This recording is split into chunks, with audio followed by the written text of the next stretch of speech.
And just days after Maryland announced it would fill the gap for SNAP benefit funding through the rest of November, many are still waiting on their card balances to update so they can feed their families. This has had a rippling effect right here in Maryland, from those who rely on SNAP benefits to local farmers who offer SNAP recipients a chance to come in and buy fresh produce from in local markets and partnered stores. And as WJZ has learned tonight, local farmers doing whatever they can as SNAP funding remains in limbo right now for hundreds of thousands of Marylanders. I may have lost my job, but at least there'll be food on the table tomorrow. Thousands had that same thought when the federal government first shut down, but then SNAP benefits were impacted. J.P. Crail, an accounting professor at Loyola University, says that impact on SNAP funding isn't just hurting SNAP recipients, it's hurting the local economy as well. If I can't spend SNAP benefits because I haven't received them, then some local business loses my business.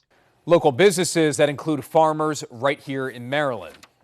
The 32nd Street Market takes in approximately, through SNAP, about $4,000 a week.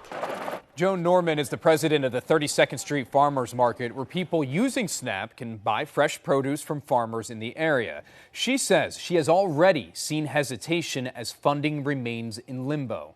I think as of November 1st, I think people are being very cautious. They're paying attention. I think they're being careful and smart. Maryland is committing more than $60 million to fill in that funding gap left by the Trump administration, who says partial funding will go towards the program this month.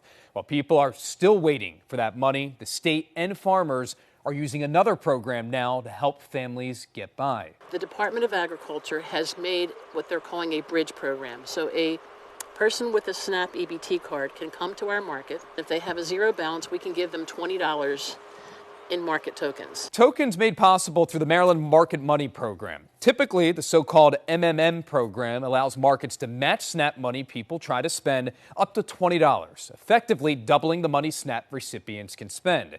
But the current workaround is to make sure people still have access to fresh food. They can use these tokens at the market for produce, fruit, meat, eggs, cheese, things like that. Then it's also double the dollars that our farmers are, missing sales from. Christina Berthlot from the State Department of Agriculture says SNAP recipients will receive $20 in tokens per household per day.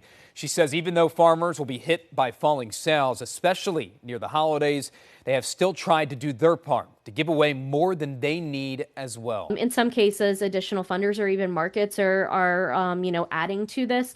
They're doing their own fundraising to add on top of the enhancement. While the exact number for this year is not just clear yet, last year alone, farmers markets across the state that are considered an access point through this MMM program matched over $670,000 in SNAP transactions. There are just over 60 access points, and it doesn't include the hundreds of local producers who aren't in markets across the state either. And the state comptroller's office says SNAP spending supports $32 million in income for farmers, and they are still trying their best for their neighbors.